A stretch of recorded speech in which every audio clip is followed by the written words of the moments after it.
இன்னைக்கு திங்கக்கிழமை, நாளைக்கு செவ்வாய், புதன், வியாழன், வெள்ளி, சனி. இன்னும் 5 நாள் தான் இருக்குது.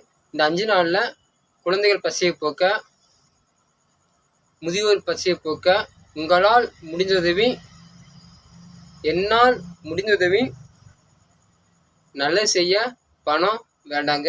உங்கள் மனசு இருந்தாலே போதுங்க. ஏன்னா உங்கள் மனசு தான் அந்த கடவுள். நல்லது செய்ய பணம் வேண்டாங்க. உங்கள் மனசு இருந்தாலே போதுங்க. ஏன்னா உங்கள் மனசு தான் அந்த கடவுள். குழந்தைய பசியை போக்க, முதியோர் பசியை போக்க உங்களால் முடிந்ததுவி, என்னால் முடிந்ததுவி நல்லது செய்ய பணம் வேண்டாங்க. உங்கள் மனசு இருந்தாலே போதுங்க. ஏன்னா உங்கள் மனசு தான் அந்த கடவுள். கம்பக் மனிதநேயம் வருவார்.